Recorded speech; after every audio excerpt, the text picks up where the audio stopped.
அரங்கத்தில் இருக்கும் அனைவருக்கும் இறைவன் புறத்திலிருந்து சாந்தியும் சமாதானம் உண்டாகட்டும். சினிமா தொடக்க காலகட்டத்தில் நடிகர்களுக்காக பார்க்கப்பட்ட சினிமா தான் இருந்தது. தியாகராஜ பாகவதர், சின்னப்பா தேவர், அப்புறம் எம்ஜிஆர், சிவாஜின்னு. அதற்கு பின்னால் கொஞ்ச காலம் கழிச்சு இயக்குநர்களுக்காக ஒரு சினிமா, இந்த இயக்குனர் பேரை பார்த்தாலே அந்த படம் நல்லா இருக்கும்னு ஒரு நம்பிக்கையை ஏற்படுத்திக்கிட்டு இருந்தது. அது கேஎஸ் கோபாலகிருஷ்ணன் காலகட்டத்தில் வந்து அப்படியே மாறி அப்புறம் பாலச்சந்தர், பாரதிராஜா படம். அது ஹீரோ யாருன்னா கிடையாது, பாரதிராஜா படம், பாலச்சந்தர் படம்.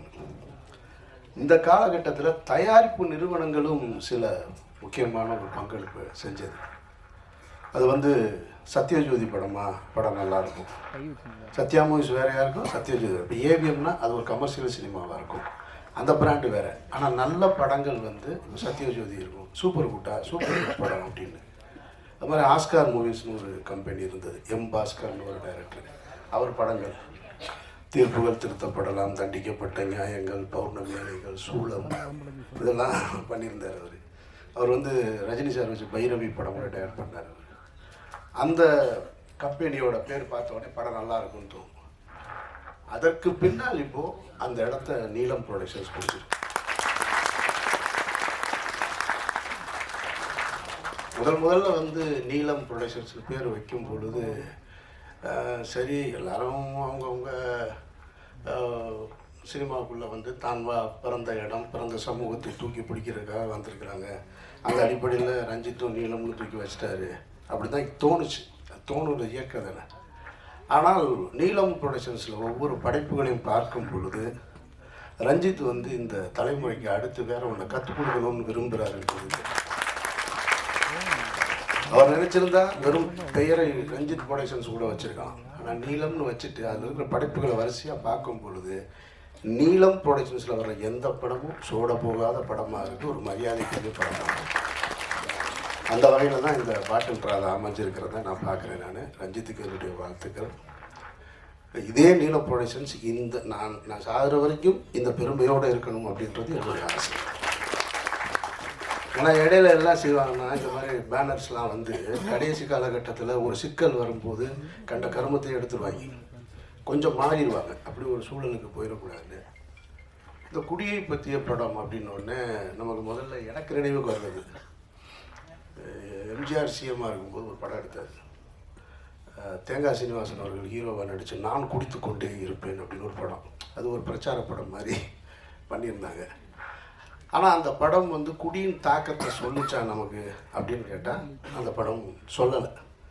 அப்படி ஒன்று அந்த படத்தை பார்த்துட்டு யாரும் திருந்தினானா அப்படின்னு கேட்டால் எனக்கு தெரிஞ்சு திருந்துறதுக்கு வாய்ப்பு இல்லை. அந்த படமும் அப்படி தான் இருந்துச்சு. அது தேங்காய் சீனிவாசன் உள்ள ஒரு சீனியர் நகைச்சுவை நடிக்கும்போது அது வந்து சேரலை. அதோட மேக்கிங் அன்றைய காலகட்டத்தில் வச்சு.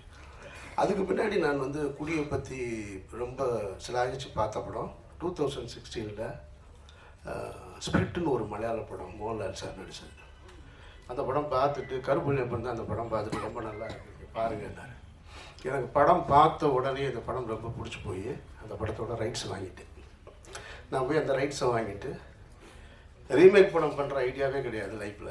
எந்த கதையாக இருந்தாலும் நல்லதோ கெட்டதோ குப்பை கதையோ நம்ம கதையிலே எடுத்துருவோன்னு சரி முதல் முறையாக இந்த ஸ்பிரிட்டை வந்து ரீமேக் பண்ணலான்னு சொல்லிட்டு அதை வாங்கி வச்சுக்கிட்டு ஒவ்வொரு ஹீரோவாக அப்ரோச் பண்ணேன். எனக்கு தெரிஞ்ச எந்த ஹீரோ ஒத்துக்கலை. இவ்வளவு மோகன்லால் சாரை விட இவங்க யாரும் பெரிய ஹீரோக்கள் கிடையாது இங்கே இருக்கிறவங்க. அப்படி இருந்துமே அவர் பண்ணினதை இங்கே ஒத்துக்க தயாராக இல்லை. சரி நான் அதை அப்படியே வச்சுட்டேன். சரி அப்போ என்றைக்காவது நம்மளே நடிச்சுக்கிறோம் அந்த படத்தை அப்படின்னு முடிவு பண்ணிட்டு சரி இந்த பிரச்சனைகள்லாம் முடியும் போது அதுக்கப்புறம் ஸ்டார்ட் பண்ணணும். அப்படியே காலம் கடந்து போயிட்டே இருந்துச்சு. இதுக்கிடையில் ஒரு 2-3 வருஷத்துக்கு முன்னாடி அதே மலையாளத்தில் வெள்ளம்னு ஒரு படம் வந்து ஜெயசூர்யா நடிச்சு, ஒரு குடியோட கொடுமையை, ஒரு குடி நோயாளியை பற்றி. சரி நான் அந்த படத்தை ஸ்பிரிட் தான் எடுக்கலை, இதை வாங்கி உடனே எடுத்துருவோம். ஏன்னா அதில் வந்து கொஞ்சம் மெஜஸ்டிக் லுக்கு ஸ்பிரிட்டில் மோகன்லால் சார் பண்ணது. மோகன்லால் சார் பண்ணதை நம்ம போய் பண்ண முடியாது.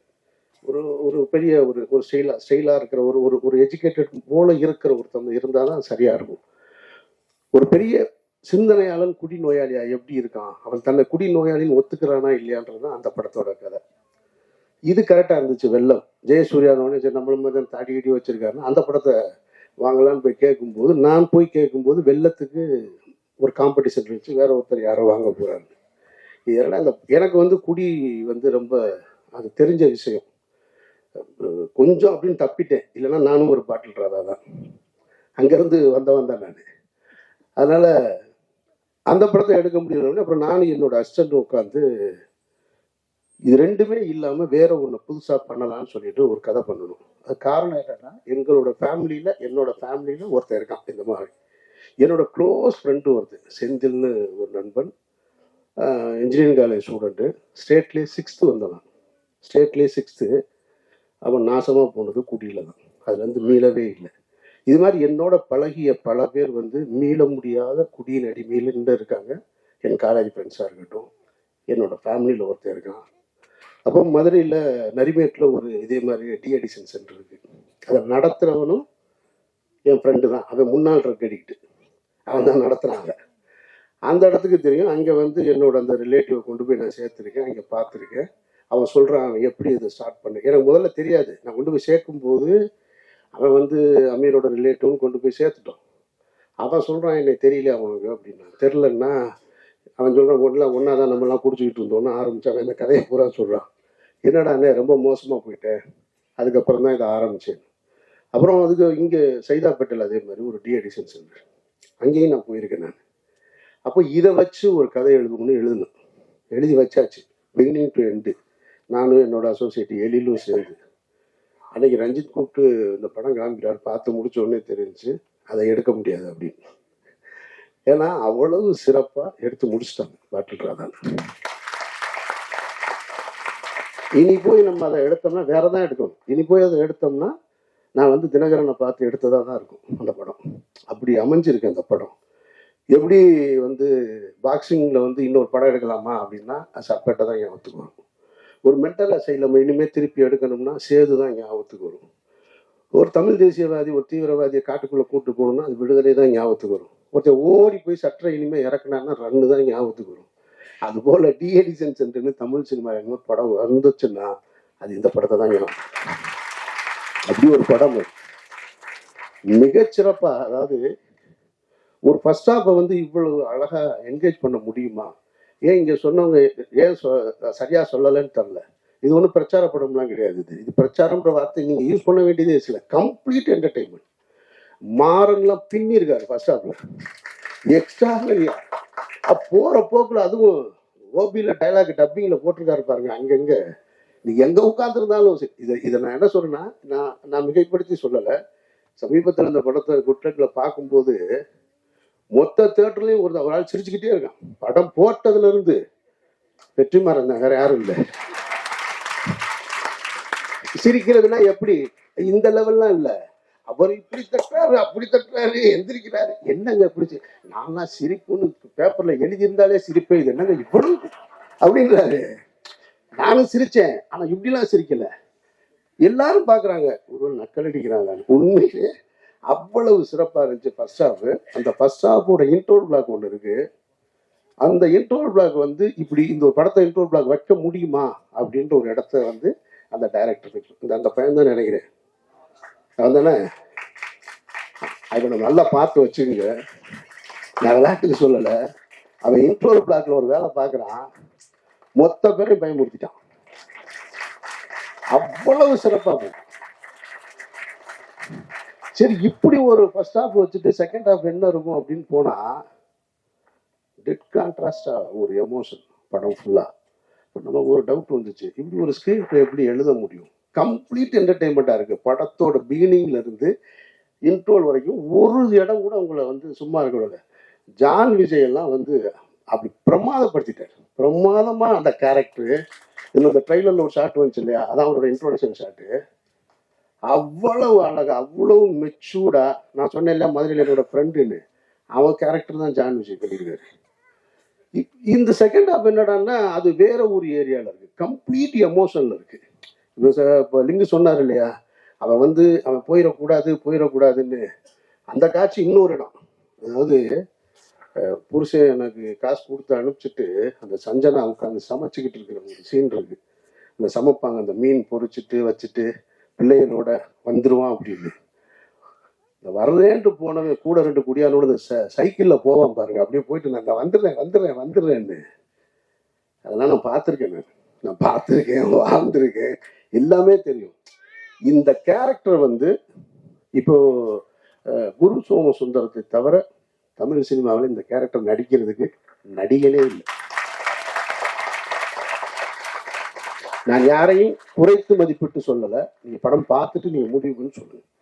இவ்வளவு சிறப்பாக ஒருத்தன் பண்ண முடியுமா? பண்ணியிருக்காங்க. சரி, அவங்க ஹீரோயின் சஞ்சனா, அவங்க வந்து முதல்ல நமக்கு ஹீரோயின்னா வேற மனநிலையத்தில் இருக்கும், அப்படி இருக்கணும். ஒரு கேரக்டரா சிம்பிளா ஒரு நடுத்தர குடும்பம், ஒரு மிடில் கிளாஸு, அவங்க தன்னுடைய கணவன் எப்படி இருக்கணும்னு ஆசைப்பட்டாங்க, ஆனால் இருக்க முடியல, அவனோட வாழ்ந்துகிட்டு இருக்கிறது. ஒரு கட்டத்தில் பிரிஞ்சுட்டு எனக்கு நான் அந்த சீனை ரொம்ப ரசித்தேன். நான் இப்போ நம்ம எழுதுனா கூட அதோட தைரியமாக எழுதுவோமான்னு தெரில. குரு சோமசுந்தரம் வந்து நான் திருந்திட்டேன் அப்படின்னு சொல்லி அவங்க வேற ஒரு லைஃப்பை தொடங்குறதுக்காக நின்றுட்டு இருப்பாங்க. அப்படி நடந்து வரும்போது அவனை பார்த்துட்டு புருஷன் நிற்கிறான்னு பார்த்துட்டு அப்படி திரும்பி வருவாங்க. வந்தோடனே நான் திருந்திட்டேன், நம்ம அவங்க கூட வாழணும்னு ஆசைப்படுறேன், வீட்டுக்கு போகலாம் அப்படின்னு உடனே நம்ம என்ன செய்வோம்? சரி வாங்க, ஆகா கணவனே கண் கண்ட தெய்வம், கல்லானாலும் கணவன் புல்லானாலும் புருஷன். செம்ம டைலாக் போடா நாயே, எக்ஸ்ட்ரானரி. நீ திருந்துவ, இதை நீ சொல்லுவ, நான் வந்து கேட்கணுமா? என் 10 வருஷ வாழ்க்கையை தொலைச்சிட்டேன்டான்னு ஒரு பொண்ணு சொல்ற அந்த இடம் இருக்கு பாரு. எவ்வளவு கனவுகளோட இது போல திருமணம் செஞ்சு வைக்கிறாங்க. ஏன்னா இந்த வார்த்தை நான் என் ஃப்ரெண்டோட ஒய்ஃப் கிட்ட கேட்டேன். இன்னைக்கு அந்த பொண்ணுங்க 2 பேருமே காலேஜ் படிக்கிறாங்க, ஒருத்தவங்க துபாய் போயிட்டாங்க. கல்யாணம் ஆன நாள்ல இருந்து ஒருத்தர் போராடிட்டாங்க. ஒரு பொண்ணு போராடி போராடி போராடி அவனை மீட்டெடுக்கவே முடியல கடைசி வரைக்கும். எத்தனை டிஎடிஷன் சென்டர் கொண்டு போய் விட்டாலும் அங்கிருந்து ஒரு ஃபோன் போடுவான், அழுகுவான், நான் காலில் விழுகிறேன், என்னை மன்னிச்சிரு, நான் திருப்பி வந்துடுறேம்மா. வந்து ஒரு 10 நாள் தான் திருப்பி ஸ்டார்ட் பண்ணிடுவோம். அது அப்படியே போய் போய் அந்த மனைவி அந்த வார்த்தையை நான் வந்து அவங்க கிட்ட கேட்டேன். அது ரொம்ப சிறப்பாக பண்ணியிருக்காங்க. அதில் அவங்க படம் பார்க்கலன்னு சொன்னாங்க. எண்டு படத்தோட எண்டு ஷாட் இருக்கு. செகண்ட் ஹாஃப் ஃபுல்லாக எமோஷன் தான். ஃபர்ஸ்ட் ஹாஃப் நீங்கள் பார்த்துட்டு அந்த மூடுக்கு பார்த்தீங்கன்னா செகண்ட் ஹாஃப் இருக்காது. அந்த எண்டில் கிளைமேக்ஸில் ஒரு சிங்கிள் ஷாட் ஒன்று பண்ணியிருக்காங்க. அவங்க டைலாக் டெலிவரியோட மிக பிரமாதமாக இருக்கு. எல்லா ஆர்டிஸ்டுமே இதில் இவர் நல்லா நடிச்சிருக்காரு. மாறனெல்லாம் நான் ரசிச்சுக்கிட்டே இருந்தேன். மாறன் பேசுகிற டைலாக் எல்லாமே குட்டி குட்டியா. ஜான் விஜய் அப்படி பார்த்துட்டு, ஜான் விஜய் நான் பெருசாக ரசித்ததில்லை, சார்பேட்டா தவிர. அவர் நானும் ஒரு படம் நடிச்சிருக்கோம், அந்த படம் பாதியிலே நின்றுச்சு. ஆனால் இந்த படத்தில் இவ்வளோ பிரமாதமாக அந்த ஸ்டேஷன்லேருந்து வெளியில் வரும்போது அவ்வளோ அழகாக வாழ்ந்திருக்காரு. ஒரு நல்ல திரைப்படம் அது உருவாக்கும் போது தனக்கான ஆட்களை, கலைஞர்களை சேர்த்துக்கணும்.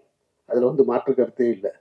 அதுபோல் அப்படி சேர்த்துக்கிட்ட ஒரு நல்ல திரைப்படம் தனக்கான வெற்றியையும் சேர்த்துக்கிறோம். அதுக்கு யாரும் போய் சப்போர்ட் பண்ணணுன்ற அவசியம் இல்லை. பாட்டில் ராதா அப்படி ஒரு வெற்றியை சேர்க்கும்ன்றது நான் உறுதியாக சொல்றேன். மற்றபடி சான்றோடன் பேசும்போது கைதட்டுங்க அப்படின்னாரு. உங்க பேச்சுக்கு இங்க யாரும் கைதட்ட தயாரா இல்லை, உங்க பாட்டுக்கு தான் கை தட்டினாங்கல்ல எல்லாரும். அப்புறம் என்ன? இல்லை இல்லை, அதுதான் நீங்க கேட்காமலே வந்துருச்சு உங்களுக்கானது. ஸோ அதனால எல்லாரும் மிகச்சரியா பண்ணிருக்க. இந்த படம் பார்க்கும்போது ஒரு குடி ஒரு நோய் அப்படின்றத ஒருத்தர் உணரணும். இன்னைக்கு அந்த நோயின்னு உணராம பல பேர். இதை சீனிராமசாமி என்கிட்ட ஒரு முறை சொல்லியிருக்காரு. சார் அது ஒரு நோய் சார், அது குடி ஒரு நோய். அது நோயின்னு எவன் உணர்றானோ அவன் தான் சார் அதுல இருந்து வெளியில வர முடியும். நான் ஒரு முறை ஒரு ஆட்டோவில் போகும்போது ஒரு ஆட்டோ டிரைவர் இதை என்கிட்ட சொன்னான். சார் நான் ஒரு பெரிய குடி நோயாளி சார், இப்போ நான் வந்து அதுலேருந்து வந்துட்டேன், ரொம்ப கேவலமான. அவன் சொல்கிறான், நான் ரொம்ப கேவலமானவன் சார், அவ்வளவு கேவலமான செயல்களை செஞ்சுருந்தேன் நான். அப்புறம் நான் கொஞ்சம் கொஞ்சமாக போய் அந்த கிளாஸுக்கு பேர் என்ன, ஏஏவா? ஏஏ. அந்த ஏஏ கிளாஸுக்கு போய் அவன் சொன்னாங்கிட்ட, இப்போ நான் வந்து கிளாஸ் எடுக்கிறேன் சார். நான் போய் அந்த மானக்கேடான விஷயத்துலேருந்து ஒரு மனுஷன் எவ்வளவு அவமானப்பட முடியுமோ அந்த அவமானத்துலேருந்து மீண்டிருக்கேன்னு சொன்னால், அதுபோல் இந்த படம் பார்க்குறவங்க மீளலும் அப்படின்ற ஒரு நம்பிக்கை இருக்குது. அதுக்கான படமாக பாட்டில் ராதா அமைஞ்சிருக்கான்னா நான் மிகைப்படுத்தி சொல்லலை, படம் சத்தியமாக அமைஞ்சிருக்கு. வாழ்த்துக்கள் ரஞ்சித் குழுவினருக்கு, இயக்குனருக்கும் என்னுடைய நெஞ்சார்ந்த வாழ்த்துக்கள். நன்றி. அனைவருக்கும் வணக்கம். நான் வந்து ஒரு 20-30 வருஷத்துக்கு முன்னாடி தமிழ் அந்த உலக சினிமா புக்கெல்லாம் வாங்கி நிறைய படிப்பேன். எனக்கு படிக்கிற ஆர்வம்லாம் உண்டு. இந்த இடத்துல குடிக்கிற ஆர்வம் உண்டான்னு கேட்கக்கூடாது, படிக்கிற ஆர்வம் மட்டும்தான் உண்டு. அப்போ வந்து உலக சினிமா கதைகள்லாம் பார்க்கும் போதோ ஆஹா அப்படின்னு சொல்லி நாளை ஒரு 10-15 வருஷம் கழிச்சு நம்ம தமிழ் சினிமாவே வந்து உலக சினிமாவா ஆக போகுது, அப்படிப்பட்ட படங்கள்லாம் எடுப்பாங்க அப்படின்னு ஒரு கனவோடு இருந்தேன். அந்த கனவுகளை நிறைவேற்றி இன்னைக்கு புரட்சி படங்களா கொடுக்குற இயக்குனர்கள்லாம் வந்து அவங்க மத்தியில நாமளும் வந்திருக்கிறோம் அப்படின்னு நினைக்கும் போது எனக்கு ரொம்ப ரொம்ப சந்தோஷமா இருக்குது. இந்த சமகாலத்துல நாமளும் நடிச்சிட்டு இருக்கிறோம் அப்படிங்கிறது. நான் ஜேபிபி ட்ரெயிலர் அப்போ சொன்னேன். நான் இந்த இடத்துக்கு நான் எப்படி வந்தேன் அதே தான். அப்போ என்ன ஆச்சுன்னா வந்து அதுக்கப்புறம் படம் பாருங்க, ஏன்னா புதுசு. நம்ம வந்து சும்மா ஜாலியாக காமெடி எல்லாரையும் கலாய்ச்சின்னு அப்படி போயிடுவேன். சரி நம்மளும் நடிக்க முடியும் அப்படின்னு சொல்லி தயாரிப்பாளரும் டைரக்டர் சுரேஷ் சாரும் வந்து என்ன நடிக்க வச்சு இன்னைக்கு எங்க வெளியில யார் பார்த்தாலும் ஜே பேபி அப்படின்னு ஒரு அடையாளத்தோட என்னை வந்து பார்க்க வராங்க. ஆச்சரியமா இருக்கு. சின்ன பசங்க முதல் கொண்டு எனக்கு ஒரு பெரிய அடையாளமா அந்த இது இருந்தது. எப்படி ஜே பேபி அவங்க வீட்டுக்கு நான் வந்தனோ, கொஞ்சம் பக்கத்து வீட்டு பாட்டில் வீட்டுக்கு வந்துருங்க அப்படின்னு எங்க கூட்டின்னு வந்து சென்ட்ரல்ல விட்டாங்க. ஆனா ஒரே விஷயம், அண்ணல் அம்பேத்கர் சொல்ற மாதிரி தான், நான் யாருக்கும் அடிமை இல்லை, எனக்கு அடிமை யாரும் இல்லை, குடிக்கு அடிமை யாரும் இல்லைன்னு சொல்லிட்டு நீலம் ப்ரொடக்ஷன்ல இந்த ஒரு விழிப்புணர்வு சமூகத்துக்கான ஒரு படத்தை வந்து நல்ல தரமான படங்களா வந்து எடுத்துட்டு வராங்க. அந்த படங்கள்லாம் நான் இருக்கிறேன் அப்படின்னு நினைக்கும் போதெல்லாம் எனக்கு சந்தோஷமா இருக்குது. ஏன்னா ஒரு 12 வருஷத்துக்கு முன்னாடி நான் இறைமகன் ஒரு படம் வந்து எடுக்கிறதுக்கு அந்த கேப் தான் எனக்கு விழுந்தது. அது வந்து ஒரு குடினால ஒரு குடும்பம் வீணா போற மாதிரியான ஒரு படம். அதுல வந்து மேடம்லாம் கோச்சு கூடாது, நான் ஒரு பாட்டு எழுதியிருந்தேன். சுடுகாட்டுல வந்து அந்த குடிச்சிட்டு ஒரு இது பண்ற நண்பர்களுக்காக ஒரு பாட்டு மாதிரி ஒண்ணு. அதுல வந்து ஒரு செகண்ட் சரணம் வரும். 7 மாடி வீடு கட்டி எல்லா ரூமிலும் ஏசி போட்டுட்டு இங்க வந்து படுத்து கிடக்குறான், சாதி மத பேரை சொல்லி சண்டையிட்டு மாணவர்களும் சரிசமமா இங்கே தூங்குறான், வந்தா வந்து வாசி, வரணும் சுகவாசி, எதுவும் இல்லைன்னா அடிக்கு வாசி, ராவா ஊத்திக்கின்னா நீயும் ஊத்திப்ப, மூஞ்சிய போத்திக்கின்னு முழுசா போயிடுவ, கொஞ்சம் ஒச்சக்கலிக்க கொலையை செய்வான், எச்சக்கலை கூட சேராதே, அடவோட முன்னே மகுடி போதாதே, ஜெராசிக் பார்க்கில் வாக்கிங் போவாதே அப்படி எழுதியிருப்பேன். ஆனா வந்து என்ன விஷயம்னா, அப்படி இல்லைனாலும் இப்போ இந்த மாதிரியான படங்கள்லாம் வந்து நடிக்கிறேன் அப்படின்னும் போது அதை விட இன்னும் நான் முழுமையான ஒரு வளர்ச்சி பெற்றேன் அப்படின்னு நம்புறேன். நிறைய பேர் பேச வேண்டியது இருக்குது. நான் சொன்னேன் முன்னாடி, அவங்களாம் பேசிட்டோம், நான் வேணாம் அப்படின்னேன். அதுக்கப்புறம் 1 நிமிஷம் பேசுனாங்க. சரி அந்த 1 நிமிஷம் பேசி அதோடு முடிச்சுக்கிறேன். எல்லாருக்கும் நன்றி, வணக்கம்.